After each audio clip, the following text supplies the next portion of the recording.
They said he died somewhere in the mud of the Crimean front, and for 5 years the world believed it. But Adrian Blackthorne did not die in the mud. He came home instead, with a dead man's hollow patience and a soldier's capacity for terrible stillness, to find that the woman he had left behind had done the more interesting thing. She had disappeared. And now he stood in a coastal schoolyard watching her teach children their alphabets, wearing another woman's name like a second skin, and the coldest question of his entire life began forming at the back of his throat. If she had survived, if she had been alive all this time, then the only thing that needed explaining was why she had never once told him so. Whatever the answer was, it was going to cost someone everything. Stay until the end, because the truth is always uglier than the lie that replaced it. The ship arrived at Portsmouth on a Thursday in late October, under skies the color of old pewter, and the man who descended the gangplank looked like someone who had been assembled from leftover parts of a harder, colder war than the one that had actually been fought. Duke Adrian Blackthorne was 34 years old. He had left England at 29 with a cavalry commission, 40 men under his direct command, and the quietly optimistic delusion common to men of his class that war was a transaction. You went, you served, you returned, and the world kept your place warm while you were gone. 5 years of the Crimean Peninsula had disassembled that delusion with the mechanical efficiency of a butcher working a carcass. What remained was something considerably more honest. He was 6 feet 2 inches of deliberate stillness in a dark wool coat that had seen better decades. His face had the quality of terrain, not handsome exactly, but significant, the way a landscape becomes significant after enough weather has worked it over. His jaw carried 3 days of dark stubble because he had simply not gotten around to the razor. His eyes, a shade of gray that leaned towards slate during stress and towards something almost green in neutral light, currently red as pure iron. He moved through the Portsmouth dock crowd the way a stone moves through shallow water, steadily, with minimal disruption, and with the absolute certainty that the water would get out of the way. The 2 men waiting for him at the dock's edge were James Whitfield, his solicitor, and Thomas Carow, his land steward, both of whom had been corresponding with him through Army post for the better part of 3 years. They looked nervous in the specific way that men look nervous. When they have news, they have been trying to locate the right words for, and still haven't found them. Adrian read their faces before he reached them. "Where is she?" he said. Not a question. A coordinate he needed confirmed. James Whitfield, who was 51 and had survived 30 years of delivering bad news to men of powerful families, chose his words like a man stepping across a frozen pond. "Your Grace, we should perhaps find somewhere to—" "James." The name landed flat and final. "Where is Celeste?" The 2 men exchanged a glance that Adrian catalogued, filed, and did not like. "There is a matter of considerable complexity," James said, "regarding the Duchess."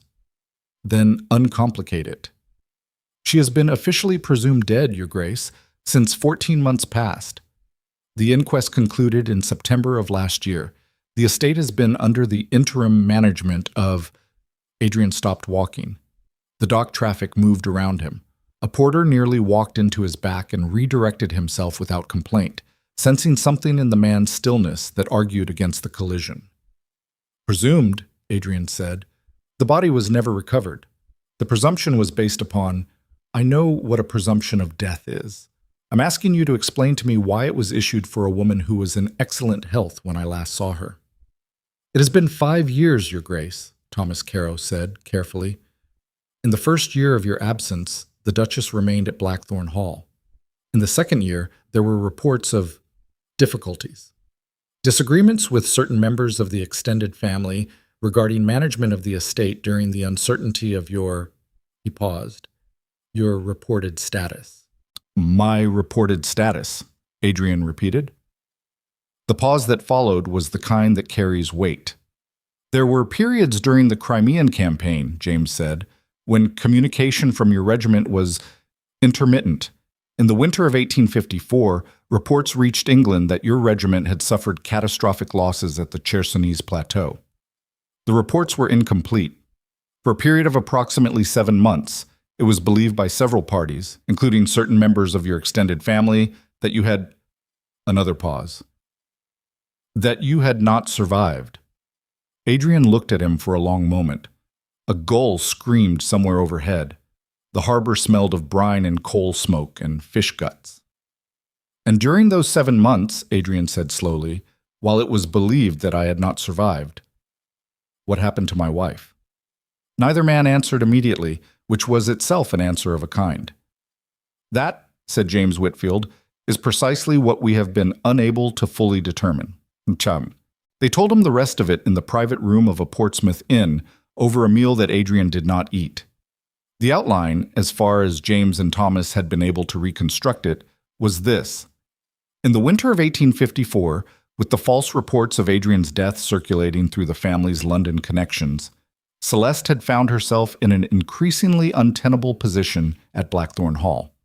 His cousin Reginald Ashcroft, a man Adrian had never particularly trusted and had trusted even less after leaving him with proxy authority over certain minor estate matters, had begun behaving in ways that exceeded his mandate. There had been disputes over accounts, disputes over the household staff, a confrontation with the estate solicitor that had ended with the solicitor's dismissal. Then Celeste had stopped appearing in society. Then the letters from her stopped reaching Adrian's army post, or perhaps the letters from his army post stopped reaching her. Then, in the spring of 1855, a fire had damaged the east wing of Blackthorne Hall under circumstances that had never been satisfactorily explained. And shortly after the fire, Celeste had vanished. Vanished, Adrian said. What does vanished mean, exactly? She was not found in the house. She was not found on the estate. She was not found in London, where she retained certain connections. Her personal maid, a woman named Agnes Hartwell, disappeared at the same time. Several items of jewelry were unaccounted for. James folded his hands on the table. The simplest interpretation was that she had fled. From what? That was disputed. Reginald Ashcroft maintained that the Duchess had become, his word was unstable, in the aftermath of your presumed death. He suggested she had perhaps taken her own life in the Channel, or wandered and met with an accident. When no body was produced, he pursued the legal presumption of death through the courts, on the grounds that— On what grounds? Adrian said, and something in his voice made Thomas Carow set down his fork. On the grounds that the estate could not be held in permanent suspension pending the return of a duke who was himself presumed dead and a duchess who could not be located, James said. The courts agreed. The presumption was granted 14 months ago. Reginald Ashcroft has since positioned himself as the primary claimant to the administration of the Blackthorne holdings pending, until your return altered the situation. Adrian sat with this for a moment. Outside the inn window, the Portsmouth evening was arranging itself in layers of gray and darker gray, the harbor lights beginning to bleed their reflections across the water. So, to summarize, he said, while I was fighting a war on behalf of the Crown, my cousin used false reports of my death to begin seizing control of my estate, and when my wife apparently presented an obstacle to that project, she disappeared, and my cousin then used her disappearance to have her legally declared dead so that he could continue his project without interference. James Whitfield looked at him with the expression of a man who had been a solicitor long enough to know that the accurate summary of a situation and the provable summary of a situation were often different documents. What I can say is that the sequence of events you have described is consistent with the available facts. Whether it represents what actually occurred is a different question. It's not a different question, Adrian said.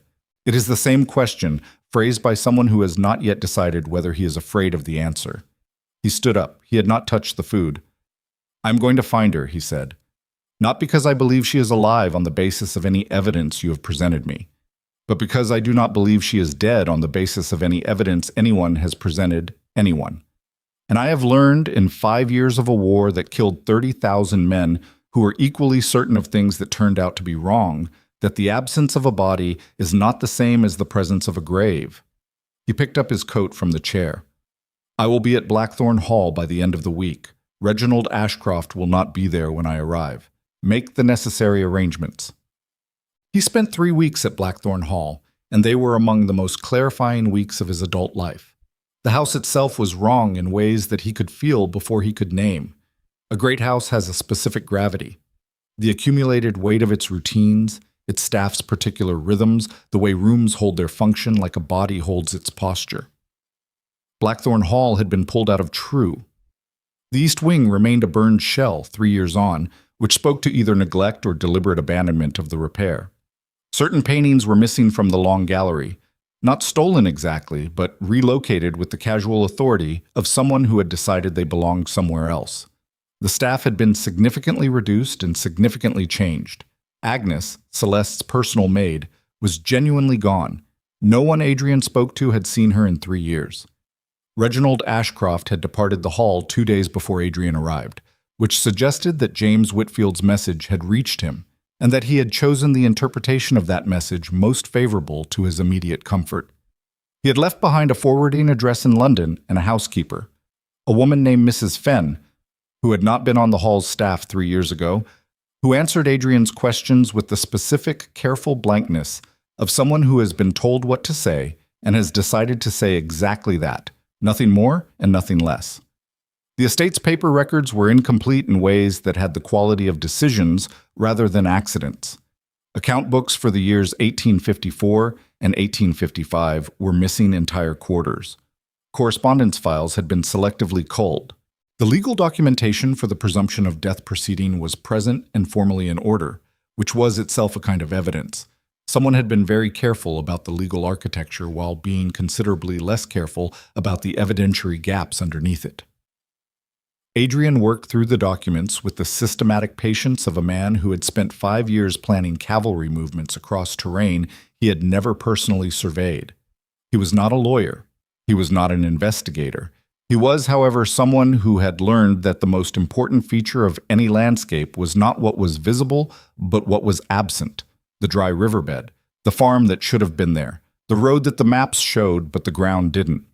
What was absent from Blackthorne Hall was any authentic account of what had happened to Celeste.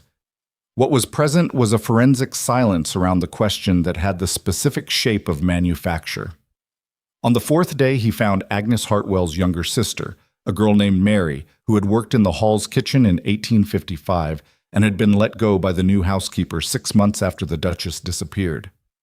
He found her in the village 3 miles from the hall, married now to a blacksmith, with a child on her hip and eyes that went wary the moment he gave his name. "I don't know anything about that," she said before he had asked a single question. "That's a remarkable thing to say before I've told you what I'm asking about," he said. "I know what you're asking about." "Then you know I'm asking about your sister." Mary looked at her child. The blacksmith shop behind her produced its rhythmic hammering, steady and patient as a second heartbeat. "Agnes is fine," she said very quietly. "That's all I can tell you."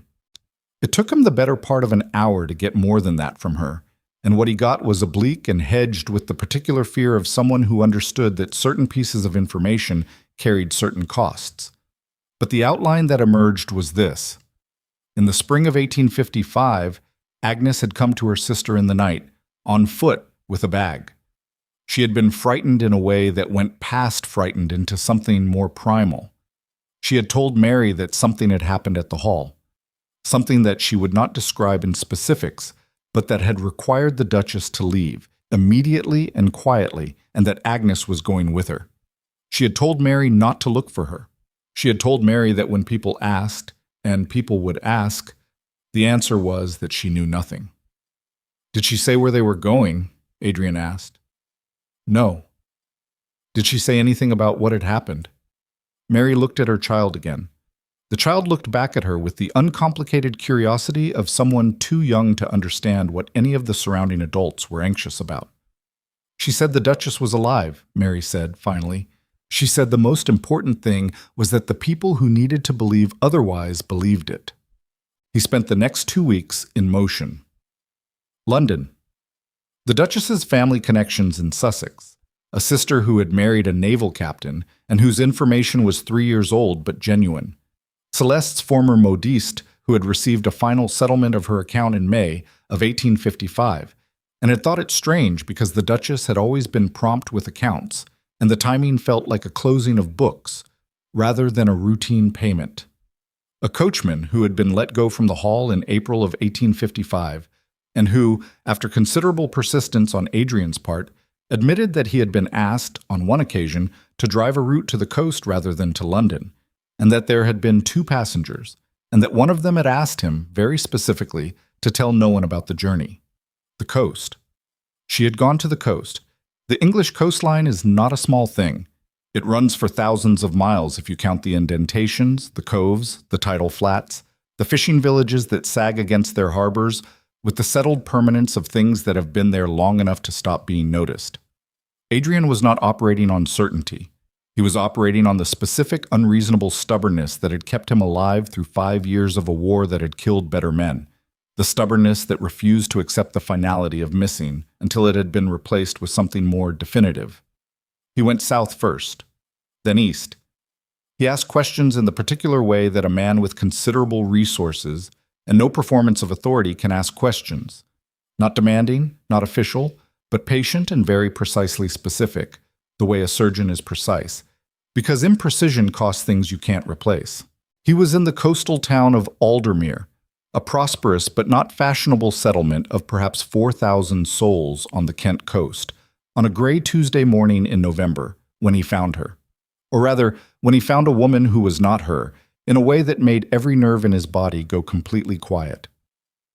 The schoolhouse sat at the end of Aldermere's main street, behind a low stone wall and a small yard where a dozen children aged approximately 6 to 11 were engaged in the controlled chaos of a mid-morning break. The teacher, there appeared to be only one, was at the edge of the yard helping a small girl who had fallen and scraped her knee with the matter-of-fact competence of someone for whom this was an ordinary thing that required neither drama nor delay. Adrian had stopped walking without deciding to stop walking. The woman was perhaps 5 feet 4 inches, dressed in a dark blue cotton dress of simple and practical cut, her dark hair pinned up with the slight asymmetry of someone who had done it herself and in reasonable haste. She was saying something to the child. He couldn't hear it from this distance, and whatever she was saying was making the child's face move from the concentrated misery of a scraped knee towards something approaching equanimity. She had a way of holding herself that was slightly too still for the role, slightly too deliberate in its ordinariness, like someone who had learned to perform unself-consciousness and was very good at the performance, but it was still, at the edges, a performance. He recognized this because he had spent 5 years performing things. Steadiness, certainty, the confident authority of a man who knows what he's doing, in front of men who needed to believe the performance so that they could function. He knew what genuine ease looked like, and he knew what disciplined stillness disguised as ease looked like. And what he was looking at was the second thing. He did not move for approximately 30 seconds. Then she looked up. Their eyes met across the schoolyard, and everything became very simple. He had spent nearly 3 years being not entirely certain, not uncertain enough to abandon the search, but not certain enough to call himself anything but a man looking for a woman who might not be findable. He had spent those years working through evidence, probability, reasonable inference, the accumulated small signals of a trail that might lead somewhere or might not. All of that ended in approximately 4 seconds of eye contact across a schoolyard in a coastal town in November. Those were his wife's eyes. He had last seen them 3 years ago, the morning before he shipped out for his second tour, when she had stood at the door of Blackthorne Hall and watched him ride away and had not cried, because Celeste did not cry at things she had already decided she could endure. He knew the precise, exact, specific, particular quality of those eyes, the color of dark amber and good light, the way they absorbed information before they returned it, the slight downward angle at the outer corners that gave her face, at rest, an expression that strangers sometimes misread as sadness, but that was actually something considerably more self-contained. She was looking at him with the expression of someone who has just seen a thing they believed impossible and is running very fast through the decision tree of what to do about it. Then she looked away, looked down at the child, said something else. Her hands were steady. Her hands were steady. He stood at the edge of the yard and felt something that he did not have a clean name for. Not joy, not grief, not rage, but something that occupied the same space where all 3 of those things lived. A compound emotion with sharp edges in multiple directions, because she was alive and she had been alive, and she had been 20 miles from his estate for God only knew how long. And she had never once sent word, and the child she was tending to was now walking back toward the schoolhouse door in Eleanor Hart. He had asked in the village about the school teacher, and the name he had been given was Eleanor Hart, was standing in the yard with her back half turned to him, and he could see in the set of her shoulders that she was deciding. He waited. He was very good at waiting. After perhaps 15 seconds, she turned. She walked toward him across the yard with the precise, measured pace of someone who has made a decision that they are not comfortable with but have made anyway, because the alternative was worse. She stopped 3 feet from the low stone wall between them. Her expression was closed in the way that faces close when their owner has decided what the face is allowed to show. "Can I help you?" she said. Her voice. 3 years, and he still knew it the way you know a recurring sound in a house you grew up in, below the level of identification, just immediately, categorically known. "I believe you can," he said. His own voice came out level, which surprised some part of him. "Though I suspect that isn't what you're going to do." A beat. Nothing moved in her face. "I'm afraid I don't know you, sir," she said. "This is a schoolhouse. If you have business here, you might speak to the—" "My name is Adrian Blackthorne," he said, "and you know exactly who I am." The silence that followed was the loudest thing he had experienced since the artillery at Sebastopol. She did not move. She did not change expression. She held his gaze with a steadiness that cost her something. He could see it cost her something, in the micro-tension around her eyes, in the way she breathed. And she said, in a voice that was perfectly, impeccably, criminally controlled, "I'm afraid I don't know what you mean." "Yes," Adrian said, "you do. My name is Eleanor Hart. I have taught school in Aldermere for 2 years. I have never been to London. I have never—" "Stop," he said. The word was quiet. It had the quality of a door closing. "Just stop," he said again, and something in his voice had shifted. Not louder, not harder, but more naked, which was somehow worse. "I have been in a war for 5 years. I have come home to find you listed in a court document as a presumed corpse. I have spent 3 months going through burned records and talking to frightened servants and following a trail of small, careful, deliberately unremarkable decisions across the south of England. And I'm standing in front of you right now because all of those decisions led me here." He paused. "I know those eyes," he said. "I know them better than I know my own face. I have been looking at them in my head for 5 years because there was nothing else to hold on to in some of those places, and I am telling you that I know what I am looking at." She held his gaze for 3 full seconds. Then she said quietly, "You should leave, Your Grace." The title. She had used the title without registering that she had used it, and they both understood what that meant, and neither of them said anything about it for a very long moment. Her face had changed. Just slightly. Just enough. Not cracked. She was too controlled for cracked, but altered the way ice alters when pressure has been applied to it from below. Still intact. No longer quite as solid. "I am not going to leave," he said. "You have to." "Why?" Her jaw tightened. Something moved behind her eyes that looked very much like fear, and not fear of him specifically, but the particular fear of someone for whom exposure is not an embarrassment, but a threat. "Because there are things you don't understand, because the situation is more what? More dangerous than you have accounted for." She had dropped her voice. A glance over her shoulder at the schoolhouse. "They will know you have found me. If anyone sees us talking, if anyone connects, who will know?" "Your Grace." "Who?" he said. "Who are you afraid of?" "Because whoever they are, I am considerably more dangerous than they have apparently accounted for." She looked at him, and for just a fraction of a second, just a splinter of unguarded time, she looked at him the way Celeste used to look at him before she remembered not to, with a directness that had nothing performed in it and everything real. And then the guard came back up and she was Eleanor Hart again, composed and careful and frightened in a way she was working extremely hard not to show.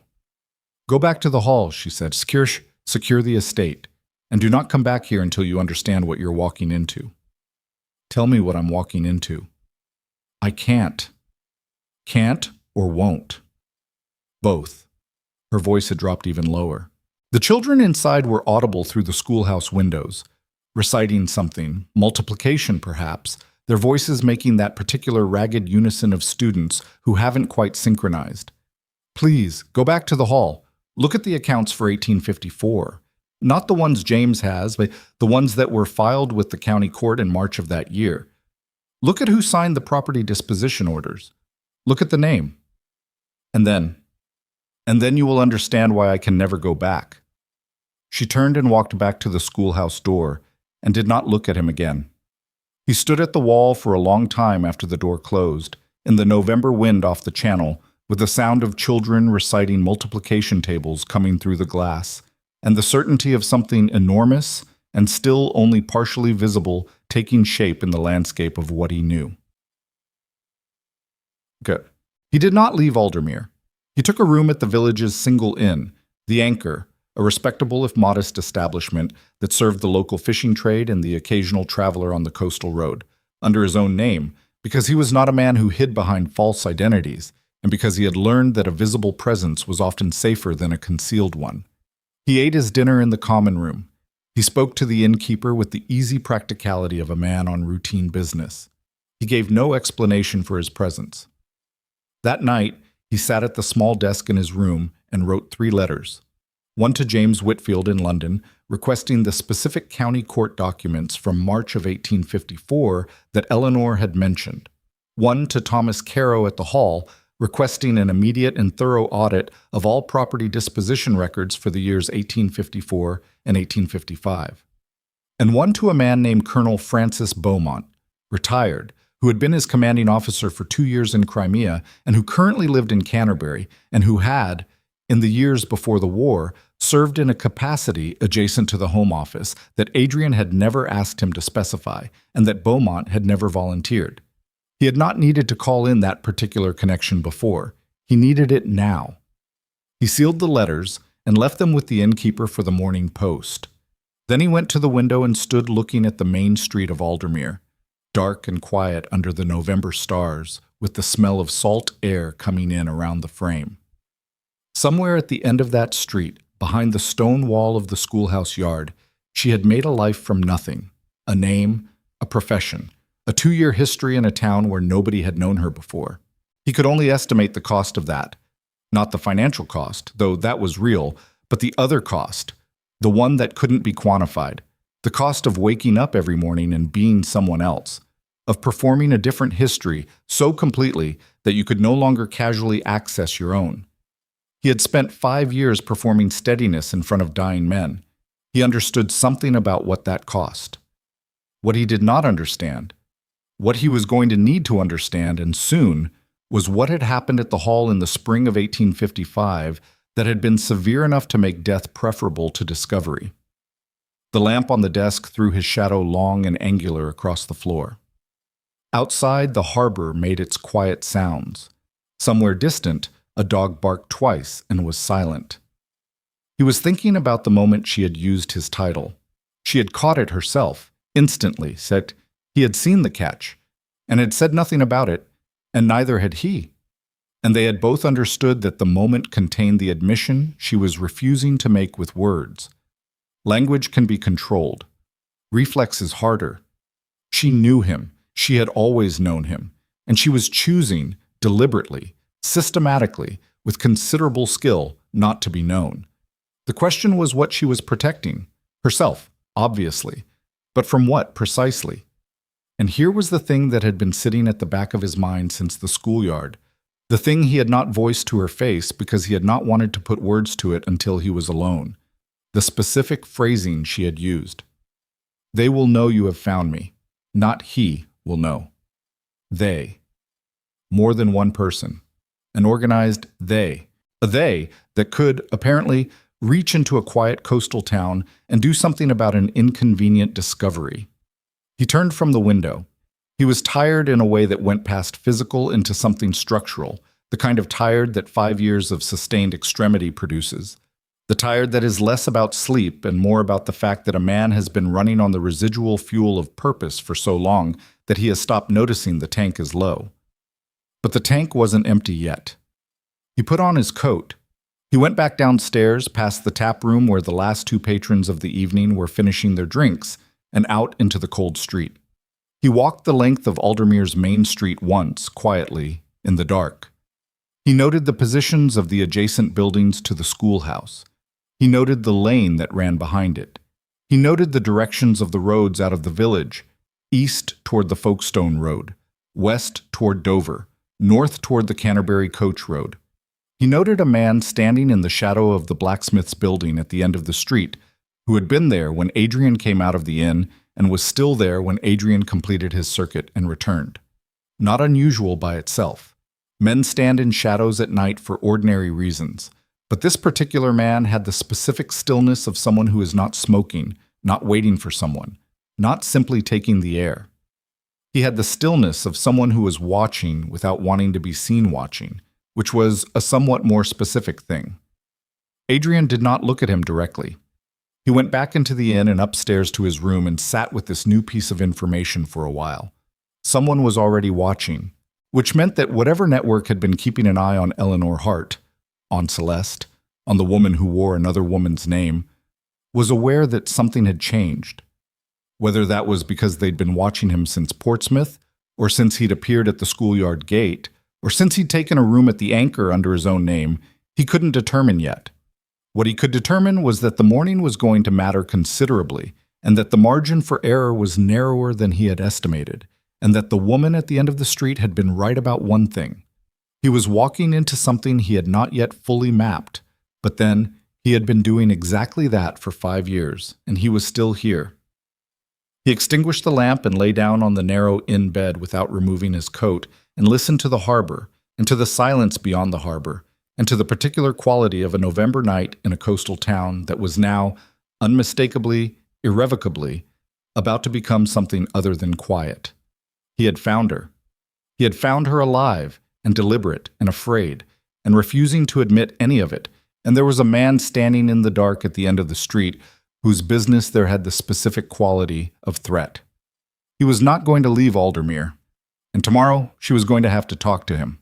Because in the morning, before dawn, while the village was still deciding whether to be awake, the door of his inn room had swung open without a knock, and a woman's voice, Agnes Hartwell's voice, shaking badly, had said, "Your Grace, you have to come now.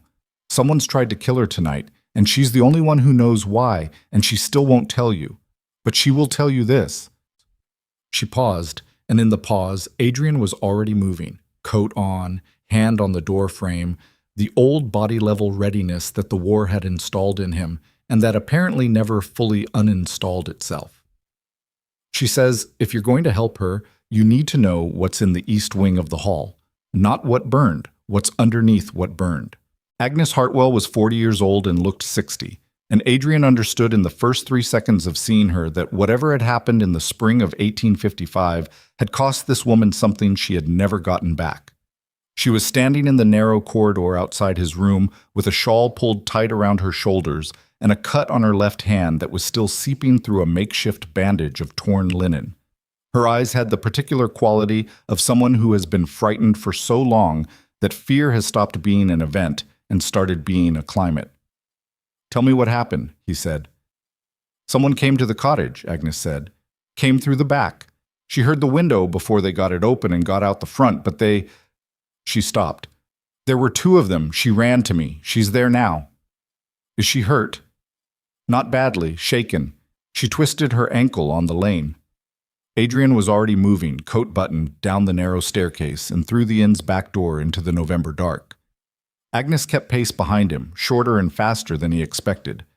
The lane behind the Anchor ran between the backs of the main street buildings and came out near the harbor road, and Agnes led him down it with the confidence of someone who had walked it in the dark before, which told him something about how long she had been maintaining contingency routes. The cottage was small, one of a row of fishermen's cottages set back from the harbor, with a low door and windows that were dark. Agnes went in first. Adrian followed and let his eyes adjust. Celeste was sitting at the small table with a candle in front of her and both hands flat on the table and her eyes on the door before he was fully through it. She had a bruise forming along her left cheekbone, from the window frame or the lane, he couldn't tell, and her hair had come down and she was wearing a coat over a nightgown, and she looked at him with the expression of someone who has run out of the kind of energy required to maintain a position. not surrender, something more honest than surrender. "You stayed," she said. "I told you I would. I told you to leave." "You did," he said. "You were wrong." Something moved across her face. She looked down at her hands on the table. Adrian pulled the other chair out and sat across from her, which put them at eye level, close enough that the single candle lit both their faces and left the rest of the room in dark. "Who were they?" he said. "I don't know which one specifically. There are several people Reginald uses for—" She stopped herself and her jaw tightened. "Several men who do certain kinds of work for certain kinds of money." There it was, not a slip this time, a decision. "So it is Reginald," Adrian said. "It was always Reginald." She said it without heat, the way you say a thing you have known for a long time and stopped being surprised by. "He began planning it before you left. I didn't understand what I was seeing at the time. I thought he was simply ambitious, rude, the kind of man who expands to fill whatever space the absent principal leaves empty." Her eyes came up to his. "I was slow. I want you to know that I understand that I was slow." "Tell me the East Wing," he said. She held his gaze for a moment, measuring something. Then she said, "There is a cellar under the East Wing, below the wine storage. It is not on any architectural plan of the hall. The original builder omitted it intentionally, for reasons I expect were not entirely legitimate. Reginald found it 3 years before your inheritance." "What is in it?" "Documents," she said. "Original documents. The real disposition orders. The real account transfers. Everything he has been running through proxies and county clerks and charitable trusts that exist on paper only. All of it traces back to instruments that are stored in that cellar because he believed the fire had sealed it beyond reach, and the presumption of death had sealed it beyond interest." Adrian sat with this. "He set the fire," he said. "He set the fire. And when it didn't—" She paused. She looked at her hands again. "When it didn't accomplish everything he needed it to accomplish, he decided that a living duchess was more dangerous than a dead one, and Agnes found out what he had decided approximately 8 hours before the men arrived to make it real, and we left. The candle threw its small, warm light between them. Outside, the harbor was making its permanent sounds. Adrian was running the geometry of it. 3 years of documents in a sealed cellar under a fire-damaged wing, a legal presumption of death built on manufactured absence, a cousin who had spent 5 years treating a borrowed authority as a permanent one. "Why didn't you contact me?" he said. The question landed in the room and stayed there. Celeste looked at him. "I tried," she said, 3 times. The first letter I sent through the estate solicitor, the one Reginald subsequently dismissed. I have no way to know if it reached the army post before it was intercepted. The second time I sent through your regiment's official channel in London. That was in February of 1855, when the reports of your death were still—" She stopped, "when I was not yet certain whether you were alive." "And the third time?" "The third time was after we were settled here." Her voice was very level. "Agnes's sister knew someone, a woman who moved between London and the coast regularly for business. I paid her to carry a letter to your regimental adjutant." A beat. "She took the money. I have no evidence the letter went anywhere."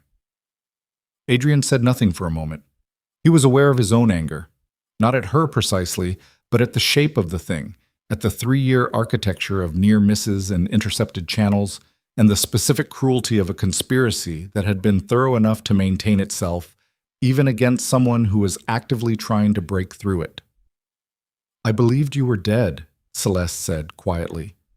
"For approximately 4 months in 1854, I believed the reports. And after I stopped believing them, after I decided the reports were convenient rather than accurate, it changed the calculation of what I could do. A wife writing to a dead man is easily dismissed. A wife writing to a man who doesn't officially exist is a woman who can be called unstable. Reginald had already begun using that word. By the time we reached Aldermere, the most useful thing I could be was Eleanor Hart, a woman with no connection to any of it. And so you stayed Eleanor Hart. And so I stayed Eleanor Hart." He looked at her for a long moment. She looked back with the direct, undeflected quality that he had married and that had apparently survived 3 years of someone else's name intact. He could see how much this conversation was costing her. Not the confession of it, but the exposure, the raw, specific exposure of having built a wall for 3 years and then having to take it down brick by brick in a fisherman's cottage at midnight. "The man outside the inn tonight," he said. "The one watching. You saw him?" "Yes." "He's been in Aldermere for 2 weeks," Agnes said from the corner, where she had been so quiet Adrian had half forgotten her. "I noticed him first. He's staying at the boarding house on the Harbor Road. He doesn't fish, and he doesn't buy anything. He just watches." "They knew where you were," Adrian said. "They've known for some time, I think," Celeste said. "As long as I stayed Eleanor Hart and never surfaced, never contacted anyone connected to the Blackthorne name, it didn't matter that they knew. I was contained. The moment you walked into the schoolyard this morning, I stopped being contained." Her eyes moved over his face. "That is why I told you to leave. Not because I didn't—" She stopped herself precisely. "Not for the reasons you may have assumed." The sentence hung in the air with its unfinished second half exposed between them. Adrian didn't reach for it. Not yet. There were things that needed doing before there was room for the other conversation, and he had learned in 5 years of command that sequencing was not cowardice. It was craft. "I need to get to the hall," he said. "I need those documents before Reginald understands that I know they exist. How many people know about the cellar?" "Reginald. Presumably 1 or 2 men he trusts completely. And now you." She paused. "And me. Can you describe its access?" "I can do better than describe it." She reached into the pocket of her coat and set something on the table between them. A key. Old iron, heavy, with a distinctive double-ward configuration. Agnes took it when we left. It was— a slight, dry pause. The most useful thing she could carry. Adrian looked at the key, then at the woman who had been carrying it for 3 years. "You were going to come back," he said. "I was going to come back when I had a way to come back that didn't end with both of us dead," she said. "I had not yet found that way when you found me instead." He picked up the key. "You have it now," he said. "Do I?" "I'm going to the hall tomorrow. I'm going to get those documents, and then I'm going to dismantle everything Reginald Ashcroft has built with the specific thoroughness of a man who has been very patient for a very long time and has now stopped being patient." He put the key in his coat pocket. He stood up. "And you are not going to be Eleanor Hart for 1 single day longer than it takes me to make it safe for you not to be." She looked up at him from the chair. Something in her face was doing the complicated thing that faces do when they have been held in a particular configuration for so long that the muscles have started to believe it, and then something comes along that asks them to remember a different one. "You can't go to the hall tonight," she said. "The man on the street, if he reports that you've left, he's going to report it regardless. The question is whether I move first or he does." Adrian looked at Agnes. "Can you get to the Folkestone Road without going through the main street?" "Yes." "There's a coaching inn 12 miles east called the White Hart. Take her there tonight. Use the name. Whatever name works. I'll send word when it's safe." Agnes nodded, already moving toward the small bedroom at the back of the cottage. Celeste stood up from the table. She was slightly unsteady on the twisted ankle and made a controlled decision not to show it, which almost worked. She looked at him from a distance of roughly 4 feet and said, in a voice that was doing the work of remaining even, "Adrian." His name. His actual name, not his title. He hadn't heard it in 3 years, and the sound of it in her voice had an impact that was entirely disproportionate to its size. "Why did you really stay in Aldermere tonight?" she said. "When I told you to go." "Because I don't leave people behind," he said. "I learned that in the war. It's the only thing the war actually taught me that was worth keeping." He picked up his hat from the chair. "Go to the White Hart. Stay there." He went out through the cottage's front door into the November dark and stood for a moment in the lane, letting his eyes adjust. The Harbor Road was empty. The blacksmith's building at the end of the street was dark. The man who had been standing there was gone, which meant he was somewhere else now, which meant the window was closing. Adrian moved. What? He was back in his room at the Anchor for exactly 30 minutes. long enough to write one more letter and give it to the night porter with a crown and the specific instruction that it go on the first northbound coach without waiting for morning post. Then he went to the stable, saddled his own horse without waking the groom, and was out of Aldermere on the Canterbury Road before the harbour bell struck 2. The ride to the Hall was 4 hours in the dark, on roads that the November mud had turned to something requiring constant negotiation, and he spent most of it with his mind running the documents she had described through every framework of legal and evidentiary value he understood, which was more than most men of his class because he had spent 2 years in the army adjudicating supply disputes and disciplinary proceedings, and because his particular kind of intelligence was structural. He saw the bones of things, how the load was distributed, where the fracture points were.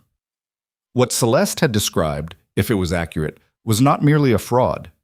It was a conspiracy that had required sustained coordination across multiple institutions: estate management, county courts, the legal presumption proceeding, the suppression of communications, and that kind of coordination left traces even when the principals were careful. The documents in the cellar were not the only evidence. They were the spine, but there were ribs. He reached the hall in the gray pre-dawn, when the sky was the color of old ash and the birds were beginning their preliminary noises in the park trees.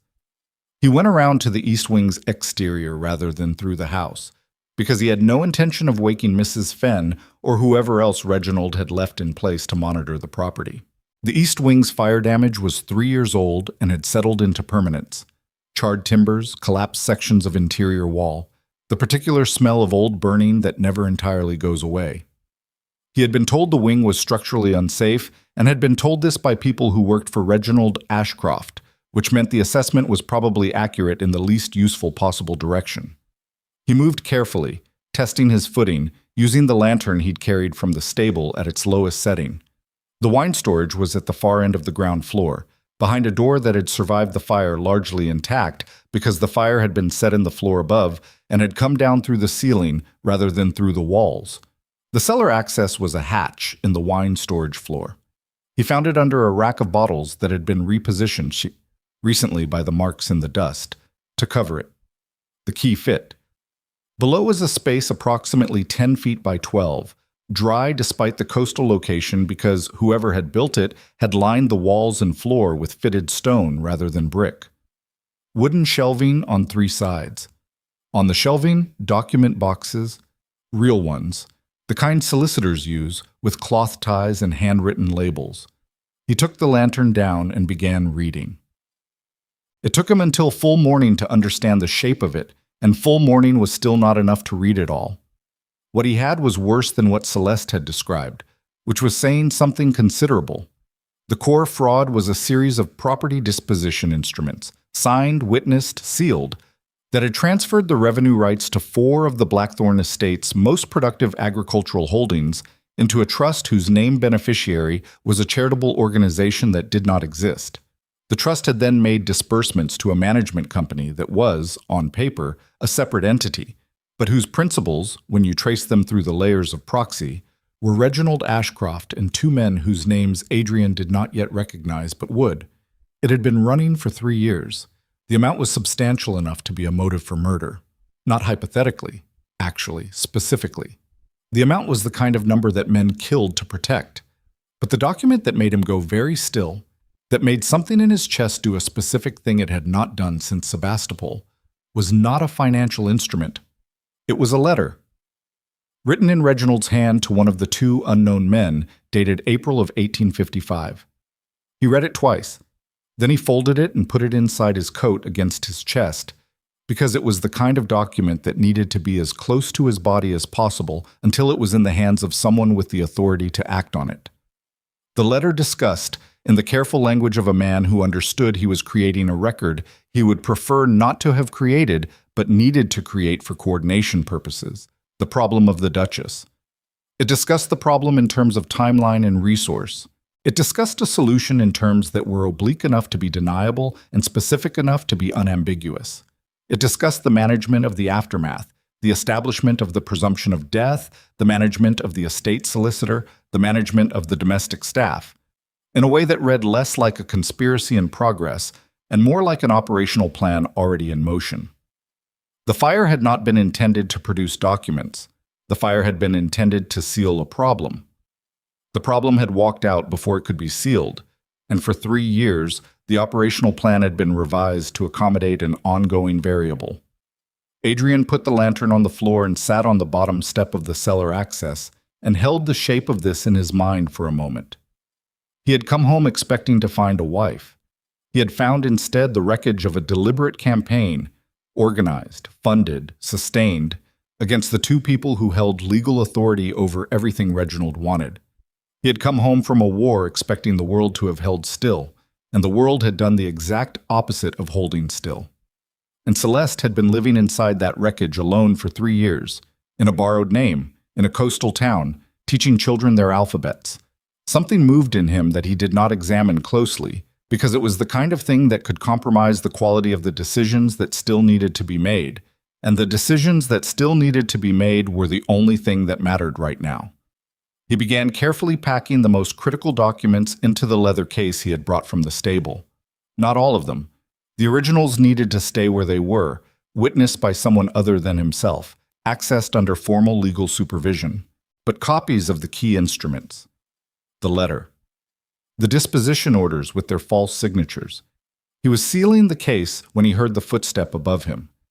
Not the natural creak of an old building, the deliberate weight of a man trying not to make noise and not quite succeeding. More than one, by the pattern. He put the case down. He stood up. He looked at the hatch above him, which was the only exit, and in the specific, clarifying silence of a man who has been in enough enclosed spaces with incoming hostile intent to recognize the shape of the situation, he understood that Reginald Ashcroft had not simply sent watchers, he had sent an ending. And the document inside Adrian's coat, the letter dated April 1855, the one that described exactly what Reginald had wanted done to Celeste and why, was the only reason they needed to make sure Adrian Blackthorne never walked out of the east wing of his own estate. The first man came through the hatch with a lamp and a very serious expression, and Adrian hit him with the cellar door on his way down. The second man was faster. The second man was faster and larger, and had the specific quality of someone who had done this kind of work before and had stopped finding it complicated. Adrian took the lamp from the first man's unconscious hand and threw it at the second man's face. Not to burn him, the oil barely caught, but to produce the 2 seconds of flinching that the geometry of the cellar required.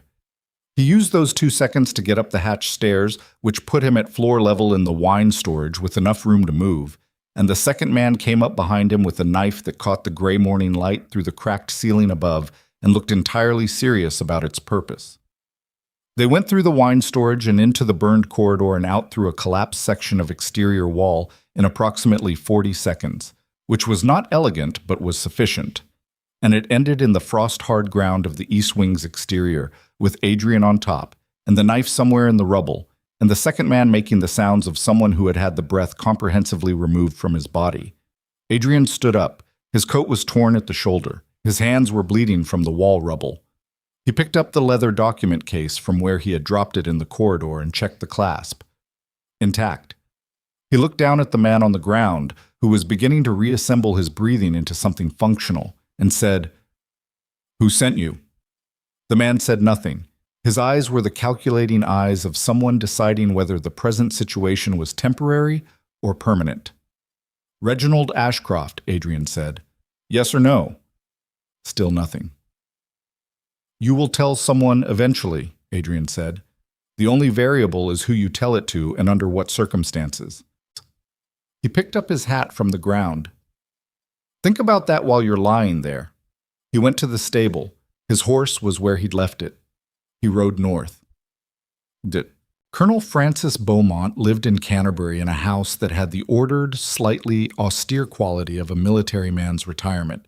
Everything in its place, nothing decorative that wasn't also functional. A garden that had been laid out with the same attention to defensive perimeter that its owner had once applied to fortified positions in 3 different theaters of war. He opened his own front door when Adrian knocked, which meant he had been watching from the window, which meant the letter had arrived and he had been expecting this visit since approximately 6 in the morning. He was 63, white-haired, built like a man who had once been considerably larger and had compressed rather than diminished with age.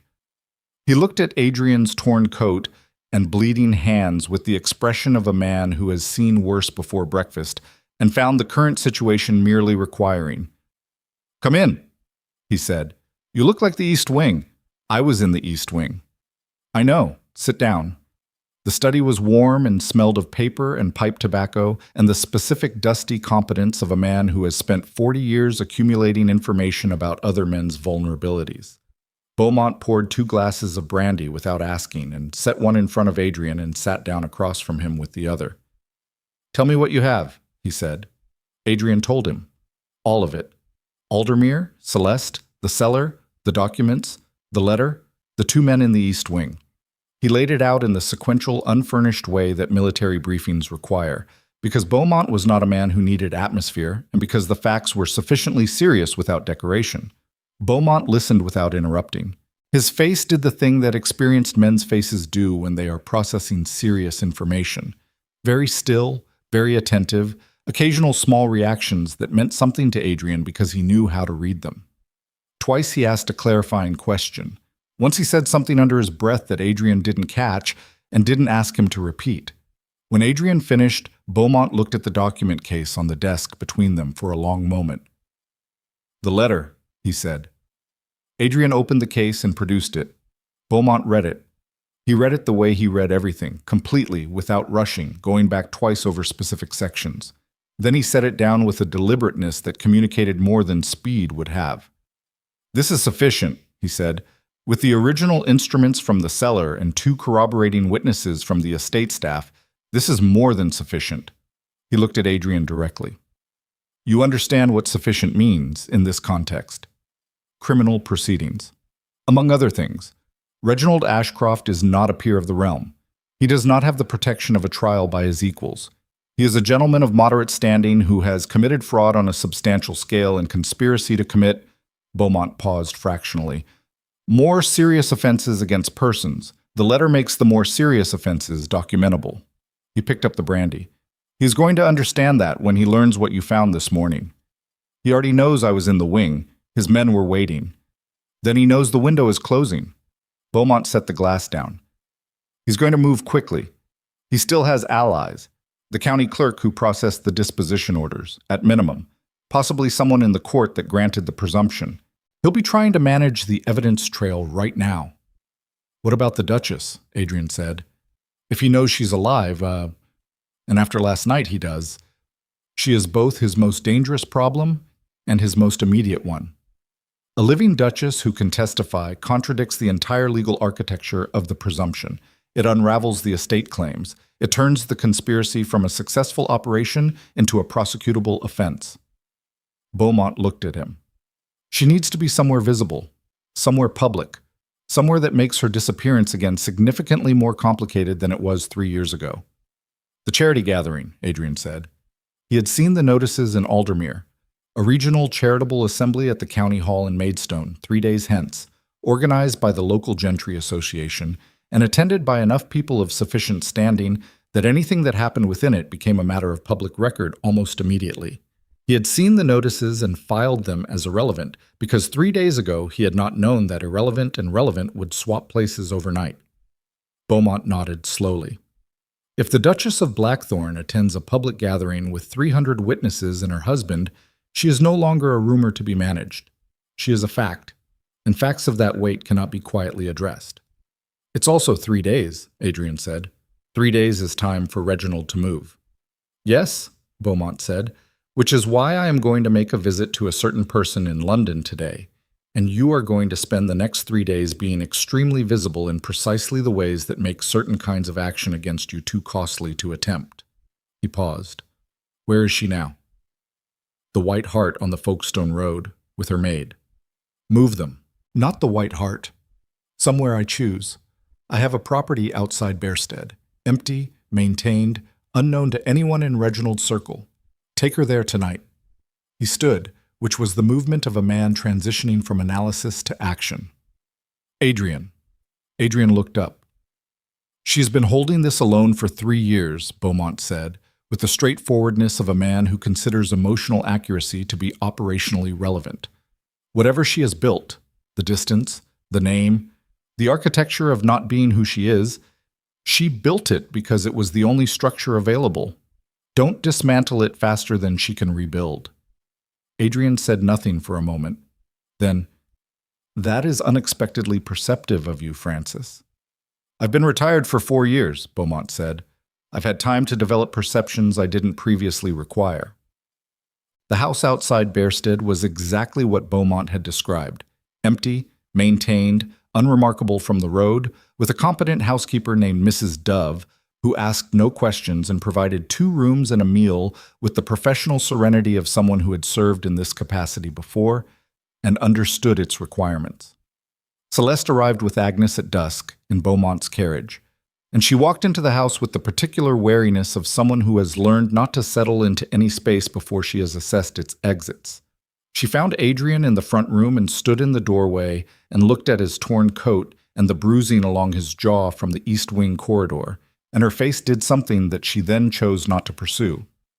"You found the documents," she said. "I found the documents. I found the letter." She went still. "The April letter." "Yes." A silence. She sat down in the chair near the fire with a controlled motion that suggested her ankle was worse than she was admitting and that she was not going to admit it regardless. "He'll know," she said. "He knows." "Then we have very little time." 3 days, Adrian said. "The Maidstone Assembly." She looked at him. He watched her process it, the calculation running behind her eyes, the specific intelligence that had always characterized how she approached problems, the thing he had recognized when he first met her, and that had not diminished in 5 years or 3 years of borrowed names. "That's," she started, "public, witnessed, impossible to quietly undo." He sat down across from her, close enough to be direct. "I need you there, as yourself, as the Duchess of Blackthorne." "I haven't been the Duchess of Blackthorne in 3 years." "You have been the Duchess of Blackthorne every single day of the past 3 years," he said. "The name changed. The fact did not." She looked at the fire.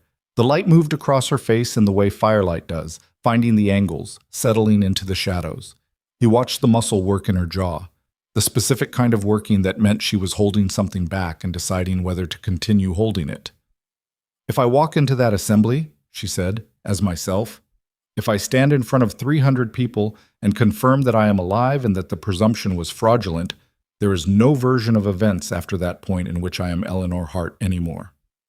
"No," he said, "there isn't. Eleanor Hart has a school. She has students. She has—" She stopped, started again. "She has a life that is—" Another stop. "Yours," he said quietly. She turned to look at him. Her eyes were doing something specific that he recognized because he had last seen it in the schoolyard. The thing that cost her something, and that she was paying anyway because the alternative was not paying it, and she apparently found that less acceptable.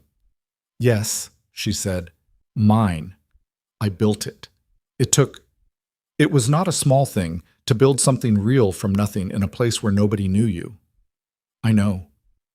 "Do you?" "No," he said, honestly. "Not entirely. I wasn't there. I should have been there, and I wasn't, and I cannot fix the fact of that." The fire popped once. Somewhere outside, a nightbird called and was answered.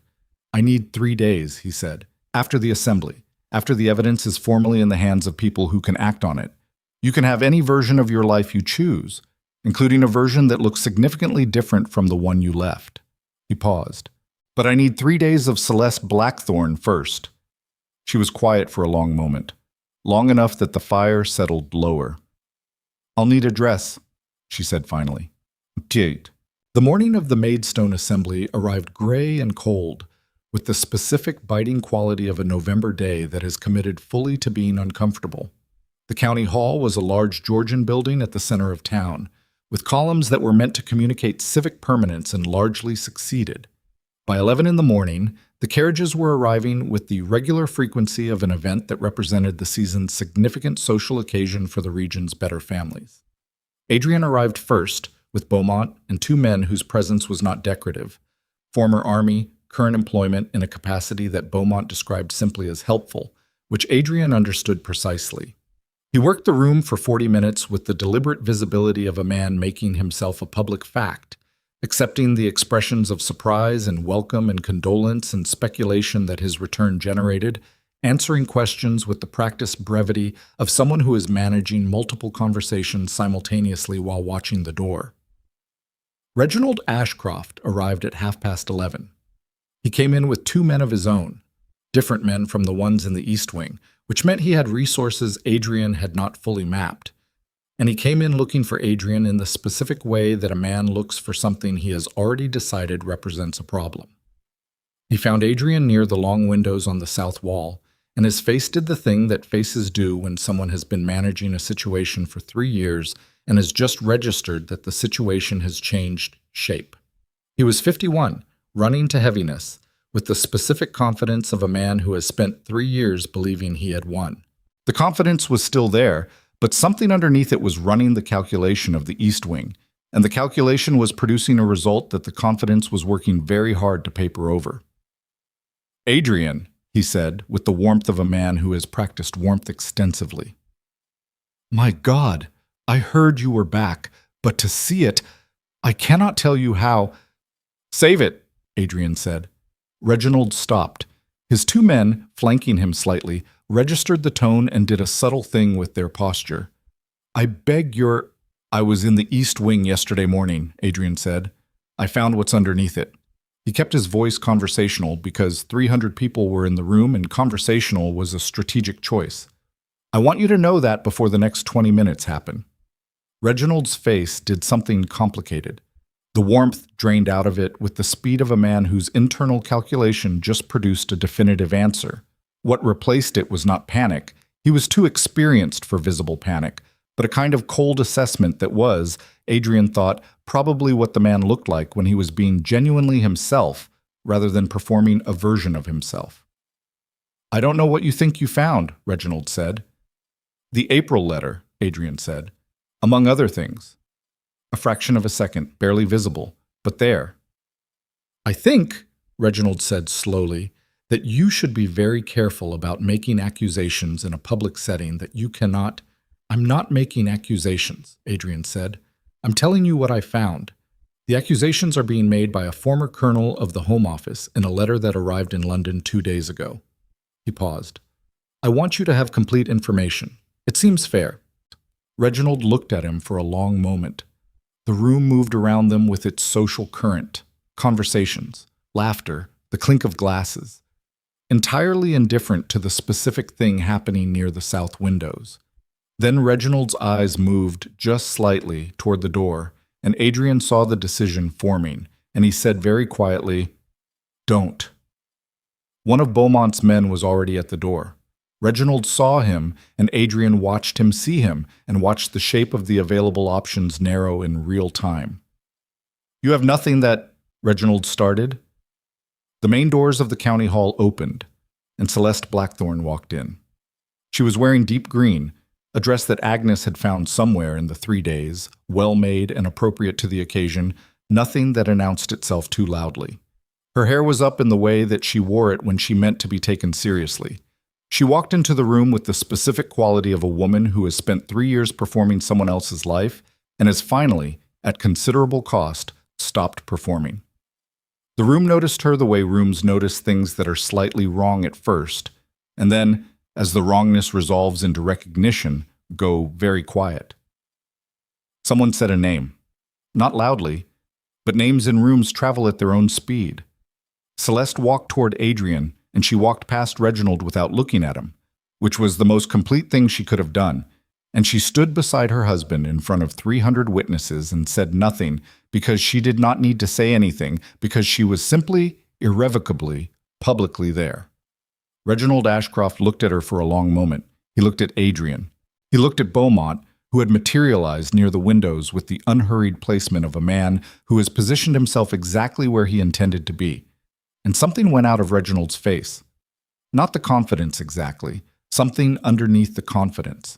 The foundational thing, the 3-year certainty that he had built something durable from someone else's absence and someone else's presumed death, that the architecture was solid, that the document trail was managed, that the living variables had been contained. The foundational thing went, and what was left was a man in a room full of witnesses, with the letter that described exactly what he had done sitting in the hands of someone with the authority to do something about it. He turned toward the door. Beaumont said, from precisely the right position, "I wouldn't, Reginald." He didn't. The two men who had come in with Reginald looked at Beaumont's men and performed the specific calculation of outnumbered and outmaneuvered and arrived at the only reasonable conclusion available. And into the silence, the vast spreading silence of 300 people who have just understood that they are witnesses to something that is not social at all, that is in fact the complete and public collapse of a 3-year fraud, the resurrection of a dead woman, and the return of a duke who was supposed to have stayed conveniently absent. Adrian Blackthorne looked at his wife, and she looked back at him, and neither of them said anything for a moment because there was nothing that required saying in front of 300 people that hadn't already been said in a fisherman's cottage at midnight in Aldermere. Then Celeste turned to the room. "My name," she said, in a voice that carried with the precision of someone who has been projecting her voice at children for 2 years and knows exactly how rooms work, "is Celeste Blackthorne. I am the Duchess of Blackthorne. I have been alive for the entirety of the period during which I was presumed otherwise." A beat. "I have a great deal to say, but I suspect the relevant authorities will want to hear it first." She looked at Reginald. He was still standing near the door, between two men who had quietly and efficiently made his exit unavailable, with the expression of a man who built a house on someone else's land and has just watched the owner come home. It should have been the end of it. It wasn't. Because the man Adrian had not identified, not one of Reginald's 2 escorts, not anyone Adrian had catalogued in the room, a man near the back wall who had been standing there unremarkably for the past 40 minutes, moved his hand inside his coat, and Beaumont saw it half a second before Adrian did, and shouted something, and the room erupted into the specific chaos of 300 people who have just understood that the gathering they attended for charitable purposes has become significantly more dangerous than that. And Celeste, who had been standing beside Adrian, was no longer beside Adrian, because someone had gotten hold of her arm in the confusion, and in the noise and press and panic of the room reorganizing itself around a threat, Adrian turned and she was gone. He had been in enough situations with enough chaos to know what the chaos was designed to produce. It was not random. Nothing that had been done to him and to her in the past 3 years had been random. The chaos was a mechanism, and the mechanism had one purpose, and the purpose was to create the 30 seconds required to make the Duchess of Blackthorne disappear one more time. And this time in front of 300 witnesses in a public building in Maidstone, with Beaumont shouting behind him, and Reginald still standing at the door with the expression of a man who has just understood that the situation has moved beyond the plan he brought to it. Adrian ran. He went through the crowd the way water goes through a broken dam, not around, through, with the specific force of a man who has stopped calculating the cost of what he damages on the way. The county hall had 3 exits, the main doors where Reginald stood. The service entrance at the back left that the catering staff had been using all morning, and the east corridor that led to the building's administrative offices, and from there to a rear courtyard. He had mapped all 3 when he arrived, because 5 years of war had installed in him the reflex of mapping exits the way other men mapped furniture, automatically, without deciding to, because the body understood that rooms could become traps and wanted to know in advance how to stop being in them. The chaos was organized. He understood that now, with the clarity that comes when there is no longer any point in hoping otherwise. The man at the back wall had not been there by accident. The timing, Celeste stepping forward, the crowd noticing, the specific 30-second window of maximum confusion, had been engineered. Someone had known she was coming. Someone had known the plan. That meant the leak was close. Close enough to have had access to the 3 days of preparation. Close enough to know about Maidstone. He would deal with that after. The service corridor was narrow and smelled of candle wax and floor polish, and the specific institutional cold of a building that was heated for occasions rather than habitually. He moved through it at controlled speed, not running, because running in a narrow corridor removes your ability to stop, and stop mattered.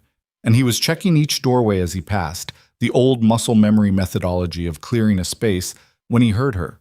Not words, just the specific quality of a sound being suppressed. The sound of someone who has been trained not to make noise under pressure and is succeeding imperfectly. A room to his left, a door that was not quite closed. He hit it with his shoulder rather than his hand, which meant he was already through it and to the side before anyone in the room could orient on the entry point, and the room was a storage room for folding chairs and tablecloths, dimly lit by a single high window, and Celeste was against the far wall with a man's forearm across her upper chest and her hands at her sides in the specific configuration of someone who has assessed the situation and decided that fighting it at this moment is not the optimal choice. The man holding her was the one from the back wall. He was perhaps 40, built compactly, with the flat professional affect of someone for whom this was work rather than anger. His other hand held something that caught what light there was. Adrian stopped, assessed. 3 feet of space between him and the man, with Celeste between them and a tablecloth rack to his right, and folded chairs stacked floor to ceiling on his left. The door was behind him. The high window was above and behind the man, which meant the light was in Adrian's eyes and not in his opponent's. A disadvantage, and a deliberate one, which meant this room had been chosen in advance.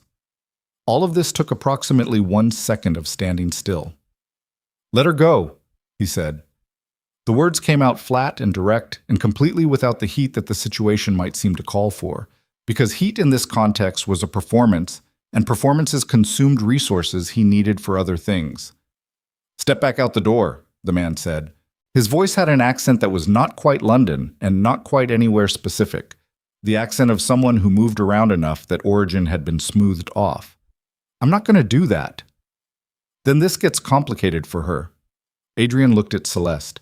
She was looking back at him with the expression he had seen in the schoolyard, the controlled, expensive steadiness of someone who has decided what the face is allowed to show. Her eyes moved just fractionally toward the tablecloth rack to his right, then back to him. He understood what she was telling him and was briefly, intensely aware that after 3 years apart and 5 years of war, he and this woman could still communicate in the specific wordless shorthand of people who have paid close attention to each other. The knowledge sat in his chest like something that had no business being there in the middle of a storage room with a knife in play, and he filed it for later because later was the only place it could be useful right now. He stepped toward the tablecloth rack, which moved the man's attention a quarter turn to track him, which was all Celeste needed. She dropped. Not backward, not sideways. Straight down, fast and controlled. The way someone drops when they have thought about this specific situation and decided in advance what they would do. The forearm that had been across her chest had nothing to brace against, and the man's weight distribution was already wrong from tracking Adrian, and what followed was brief and not clean but was conclusive. Adrian reached him before he finished falling. When it was over, Celeste was on her feet, adjusting her dress with the matter-of-fact precision of someone who will deal with the state of her hands later and not before. There was a cut along her right palm from the concrete floor. She was breathing faster than normal, and her face had the high color of extreme adrenaline. "The door," she said. "Blocked," he said. "Can you run?" "Yes." She looked at her ankle and made the face of someone overriding a previous statement. "Adequately." He picked up the item that had fallen from the man's hand, a short blade, functional rather than elaborate, and put it in his coat pocket. Then he opened the storage room door. The corridor was not empty. Beaumont found them 12 minutes later in the rear courtyard, where Adrian had gotten them over the wall and into the alley behind the county hall by the specific method of refusing to consider alternatives. Beaumont was moving fast for a 63-year-old man and had 2 of his people with him in the expression of someone who has been revising his plan in real time for the past quarter hour. "Reginald," Adrian said, the moment Beaumont was close enough. "In hand, literally." Beaumont's jaw was tight. He attempted to leave through the main doors approximately 30 seconds after the room went up. He's currently in the magistrate's office inside, which is where he will remain until persons of appropriate authority arrive from London, which I expect will be tomorrow at the earliest. He looked at Celeste, then at Adrian's coat, which had acquired additional damage. "The man in the storage room. Unconscious. He'll need to be collected." "Noted." Beaumont looked at Celeste with the directness that was the only social mode he possessed. "Your Grace, are you injured?" "Functionally, no. she said. Beaumont accepted this with a nod that communicated he understood the distinction. There is a carriage on the South Street. I want both of you in it in the next 3 minutes. He paused. Adrian, the leak. I know. It was not from my side. I know that too. They looked at each other. 3 people who had access to the Maidstone plan in sufficient detail to have communicated it in advance. Beaumont, Agnes, and Thomas Caro, Adrian's land steward, who had been at the hall for 20 years and to whom Adrian had sent specific instructions 2 days ago. Thomas Caro, who had been at the hall through all 3 years of Reginald's administration, who had remained in post when other staff were replaced, whose accounts Adrian had trusted as a baseline against which to measure Reginald's distortions. Caro, Adrian said. Beaumont said nothing, which was its own confirmation. Adrian stood in the cold alley behind the Maidstone County Hall with this piece of information and let it settle into the architecture of what he knew, and what he felt was something past anger and not quite grief. The specific compound of betrayal that comes not from enemies, but from someone you trusted because you had reason to trust them and they chose the other thing anyway. 20 years. He had known Thomas Caro for 20 years. He put it away. Not resolved. It would not resolve for a long time, but contained because contained was what the next several hours required. The carriage, he said. Where are we going? Not Bearstead, Beaumont said. Bearstead is now potentially known. I have another property, 40 minutes north. I'll send word ahead. He was already moving. 3 minutes. Celeste fell into step beside Adrian, and in the movement of walking, her hand found his arm. Not dramatically, not with ceremony, just the specific unconscious placement of a person orienting towards something solid in the middle of a situation that had nothing else solid to offer. He did not comment on it. He covered her hand with his own for approximately 4 seconds, which was the amount of time they had before the South Street opened up and the carriage was visible and the situation reasserted its requirements. 4 seconds was enough for what it was. Bob. The property north of Maidstone was a working farmhouse, occupied in the cold season by a caretaker couple who received Beaumont's party with the practiced blankness of people who had done this before. A fire was built. Food appeared. Beaumont went into one of the back rooms with one of his men and a writing desk and stayed there for 2 hours.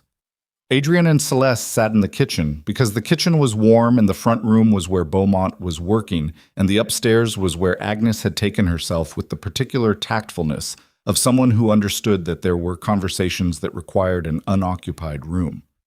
The kitchen was quiet except for the fire and the occasional sound of the caretaker moving in the adjacent pantry. The table between them was scarred pine with the marks of years of use. A working table. A table that had never been asked to be anything other than what it was. Thomas Caro, Celeste said. Not a question. Yes. She was quiet for a moment. She had her injured hand wrapped in clean linen that Mrs. Dove had provided before they left Bearstead, and she was holding a cup of tea that she had drunk half of and set down and not returned to. He was always kind to me, she said, in the early years, when you were first gone. I know. That's the part that She stopped, started differently. I could account for Reginald. Reginald wanted something specific and pursued it with the logic of someone who had decided the pursuit was justified.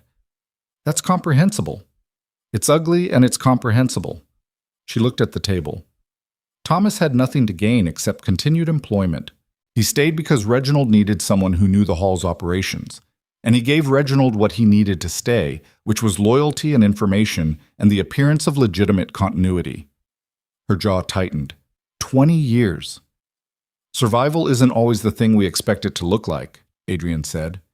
He had been thinking about this since the alley, the specific calculus of a man like Thomas Caro, not ambitious, not malicious, but afraid. Afraid in the sustained low-level way that people without resources become afraid when the structure they have built their life inside begins to shift, and afraid people make decisions that they would not make in the absence of fear. He chose Reginald because Reginald was the present authority, and I was absent and presumed dead, and you were gone, and he made the calculation that a man who has no power cannot afford principles that cost him. Are you defending him? No, I'm describing him. There's a difference. He looked at her directly. He will answer for it. But I'd rather understand it than simply be angry about it, because anger is less useful than accuracy. She looked at him for a moment. Something in her face shifted. Not softened exactly, but recalibrated, the way a lens recalibrates when it finds the right distance. You were not like this before, she said. Before the war. No, he said. I was considerably more certain about things. Is that a loss? He considered the question with the seriousness it deserved. Outside, the November dark had settled fully over the farmhouse and the fields, and the fire was doing the work of keeping the room at the temperature of the habitable. Some of it, he said. The certainty that comes from not having been tested is a clean thing, easy to carry. It weighs nothing because it has no content. He paused. What replaced it is heavier, but it's mine. She held his gaze. I am not the person I was when you left either. I know. Eleanor Hart she is not a fiction I can entirely discard. She is 3 years of actual decisions and actual relationships and actual, she searched for the word, presence. She existed. I made her exist. I don't know how to simply unmake her because it is legally and socially convenient to do so. I'm not asking you to unmake her, he said. I'm asking you to be both. The kitchen was very quiet.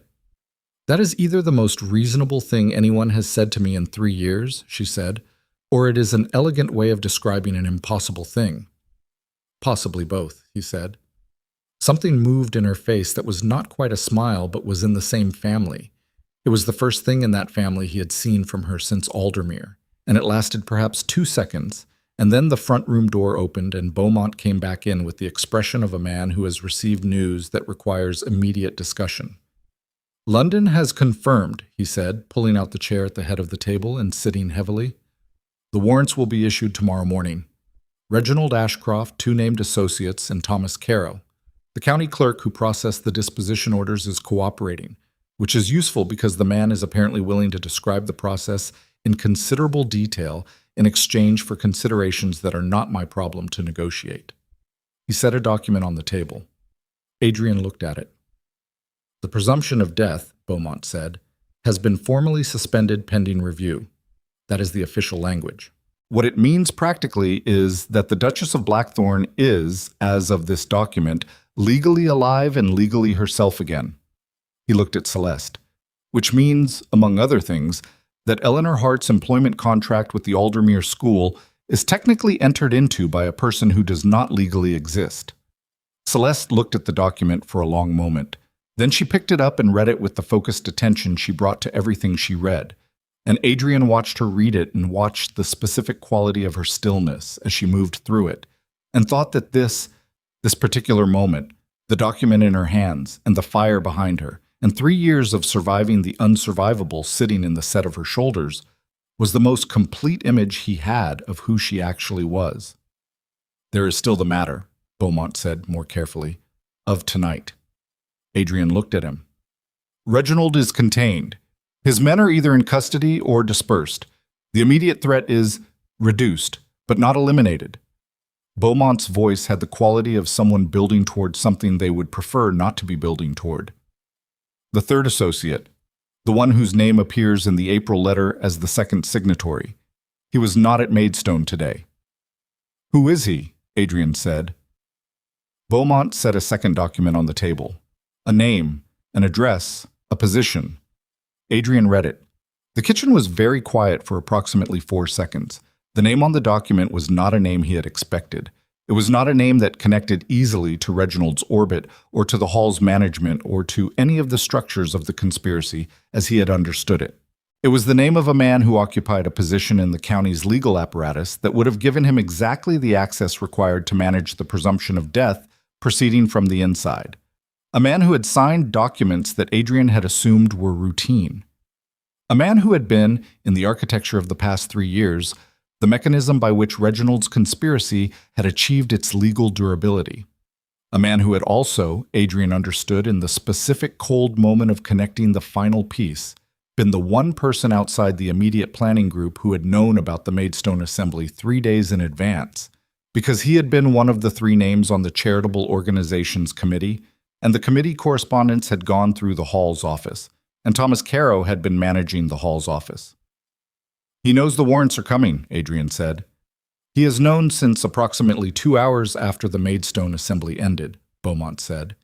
"He has resources we have not fully mapped, and this is the part that requires immediate attention, he has had access to the Blackthorne estate records for 3 years.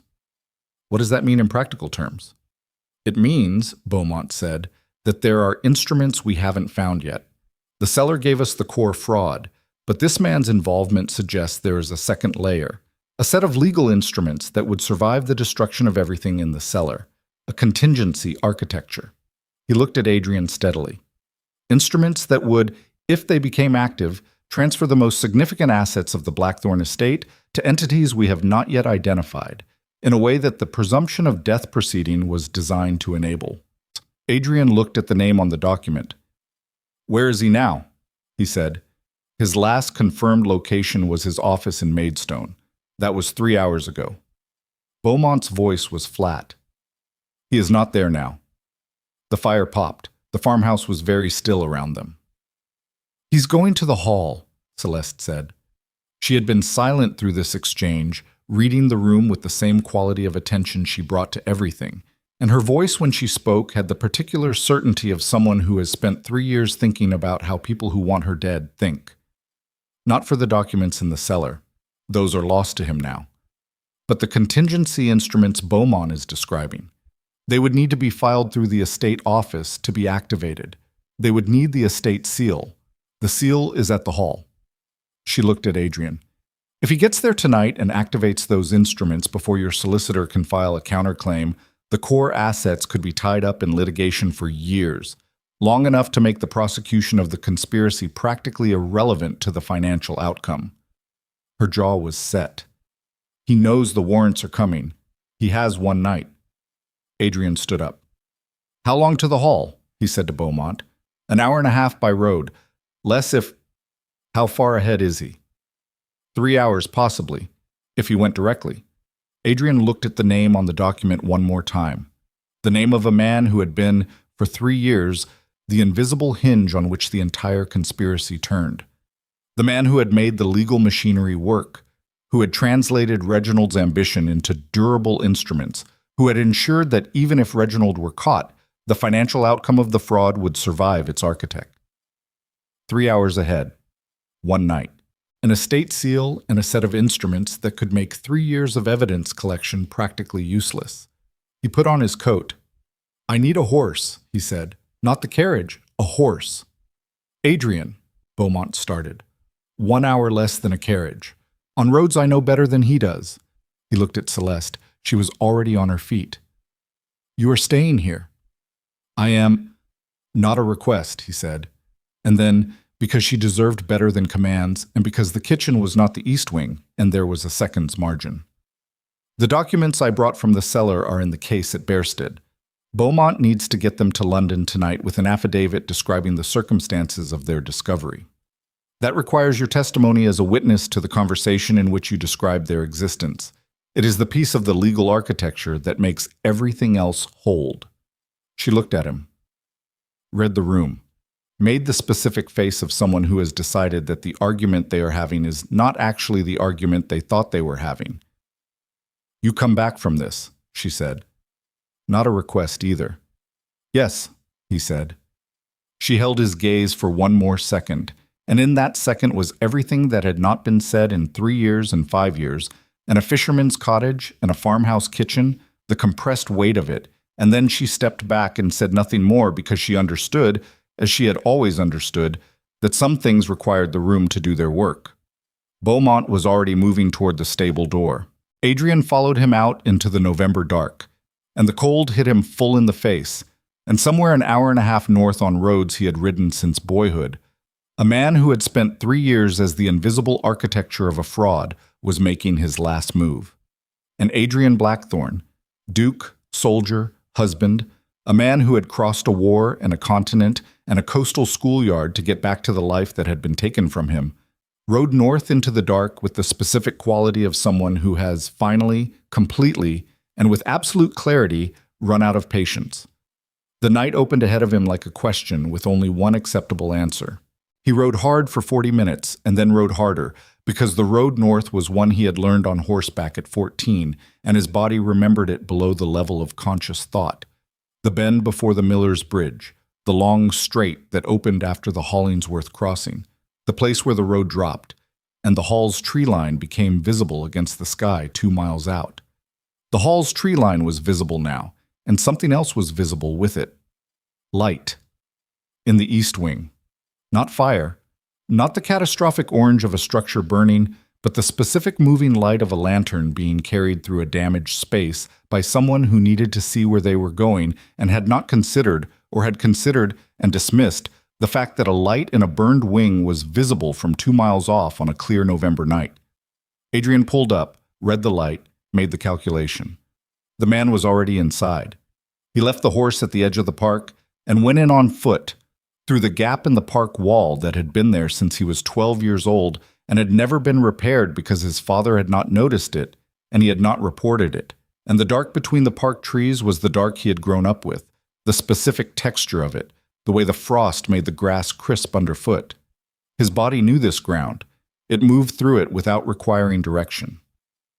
The east wing's exterior wall had the same gap he had used 2 days ago. He went through it and into the fire-damaged corridor and followed the light. The man's name was Gerald Sewell. He was 56, a solicitor of 30 years standing, county court adjutant for the past 9, and he was standing in the wine storage with the estate seal in one hand and a document on the barrel top in front of him and a lantern hanging from the rafter hook above. And he looked up when Adrian came through the doorway with the expression of a man who has been caught at something and is deciding, in real time, whether the situation is retrievable. It was not retrievable. Adrian could see from the doorway that it was not retrievable, and Sewell could see that Adrian could see this, and for a moment they simply looked at each other across the wine storage in the lantern light with all of that established between them. "The seal," Adrian said. "Put it down." Sewell looked at the seal in his hand. Then he set it on the barrel top with a deliberateness that was not compliance exactly, but the movement of a man who has decided to change the nature of the conversation. "You rode from Maidstone," Sewell said. "Yes. I had 3 hours." "You had the road I grew up on," Adrian said. "You didn't." Sewell looked at the document on the barrel, the contingency instrument, the second layer, the thing that would have survived the cellar and the warrants and tied the estate's core assets into litigation long enough to make the prosecution a Pyrrhic victory. He looked at it the way men look at things they are not going to get to finish, with the specific expression of someone taking inventory of what they are losing. "You understand," Sewell said, "that I did not devise this. I know who devised it. Reginald came to me 3 years ago with the outline. The estate was... There were genuine legal ambiguities. The absence of a confirmed heir, the uncertainty around your status, the Duchess's instability, as he described it." He paused. "I was the instrument, not the architect." "You were the mechanism that made it hold," Adrian said. "Without your signature on the presumption proceeding, without your management of the court documentation, Reginald's fraud was a family dispute. With your involvement, it was a legal reality." He looked at the man steadily. "You know the difference. You made the difference. You made it on purpose." Sewell said nothing. "Why?" Adrian said. Not with anger. He had ridden the anger out over 40 minutes of hard road, and what remained was the question itself, which was genuine. "Not why Reginald. I understand Reginald. Why you?" Sewell was quiet for a long moment.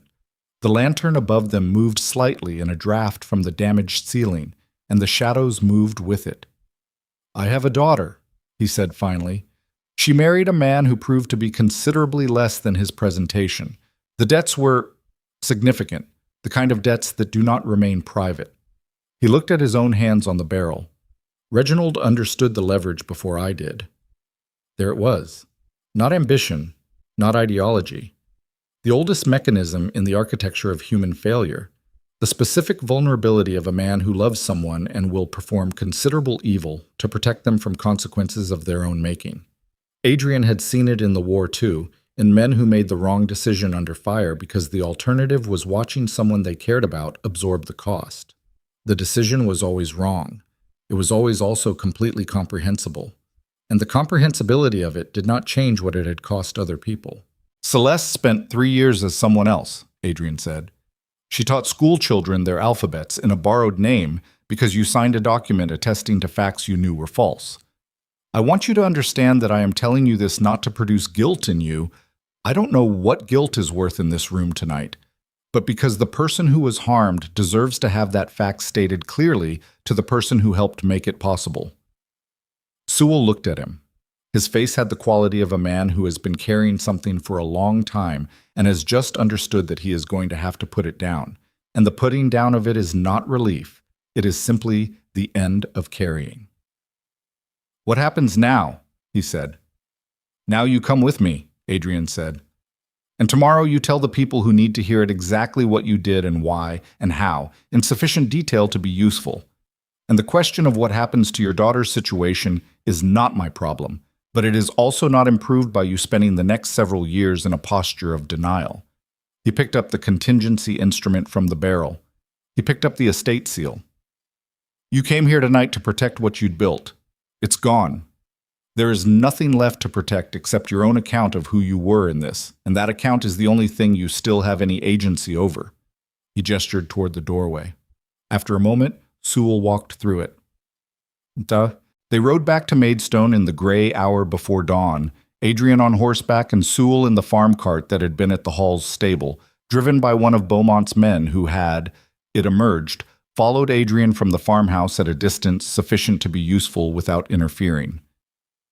Beaumont, when Adrian returned to the farmhouse, looked at Sewell and then at Adrian and said nothing immediately, which was the highest expression of approval in his operational vocabulary. Celeste was in the kitchen. She had not slept. The evidence of it was in her face, the specific alert exhaustion of someone who has spent a night running worst-case scenarios and refusing to settle on the worst one.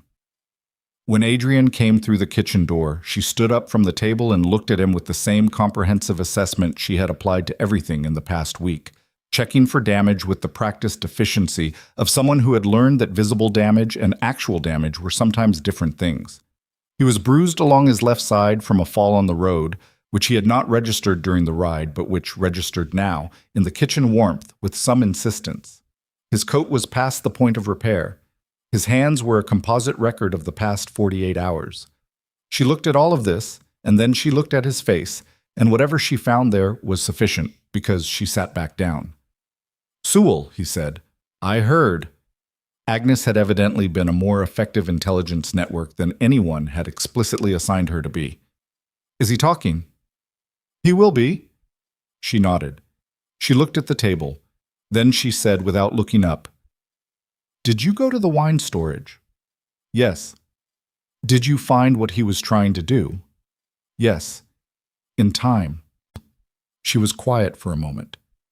"I thought, when you left, I thought about the East Wing and the 2 men who had been there, and I spent approximately the first hour constructing a version of events in which you arrived 30 seconds too late to matter, and I—" She stopped, restarted. "I am very glad you are here." The sentence was simple and direct, and she delivered it to the table surface rather than to his face, which was the specific combination of honesty and self-protection that he had always found more moving than declarations delivered with eye contact, because it cost her more. "I'm here," he said. She looked up. He was still standing in the kitchen doorway, and the distance between them was perhaps 8 feet, and neither of them crossed it immediately because the 8 feet contained everything that had not been said in 8 years of marriage and 5 years of war and 3 years of borrowed names. And that was a weight that required a moment before you walked through it. He crossed it. She stood up, and what happened next was not dramatic in the way that the past week had been dramatic. It was the specific opposite of drama, which is 2 people in a farmhouse kitchen at 5 in the morning, one of them with blood on his coat and the other with a cut hand, and both of them exhausted past the point where performance of any kind was available, simply being in the same space without the architecture of deception or distance or the continent of a war between them. She pressed her forehead against his jaw. He put his arm around her. Neither of them said anything for a long time. The weeks that followed were the hardest and the least dramatic, which was its own kind of lesson. The dramatic parts were over. What remained was the accounting. Reginald Ashcroft was tried before a London court in the spring and was convicted on 4 counts of fraud, 2 counts of conspiracy, and 1 count whose legal phrasing was oblique but whose meaning was not. He received a sentence that removed him from the landscape of the Blackthorne estate with the finality of a door being closed and latched from the outside. He did not appeal. There was nothing to appeal with. Gerald Sewell cooperated in the manner Adrian had described to him in the wine storage, and his cooperation was sufficiently detailed to be determinative, and the question of his daughter's debts resolved itself through mechanisms that Beaumont arranged and that Adrian chose not to examine too closely, because there were forms of justice that operated through official channels, and there were forms that operated through the specific pragmatism of men who understood that perfect outcomes and functional outcomes were sometimes different categories. Thomas Caro was dismissed, not prosecuted. His involvement had been what Adrian had described it as in the farmhouse kitchen, the involvement of a frightened man rather than an ambitious one, and the distinction mattered even when it did not excuse.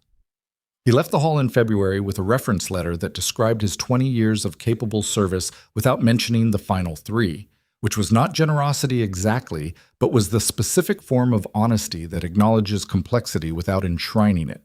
The county court clerk cooperated and was dealt with accordingly. The contingency instruments were voided. The asset transfers were reversed.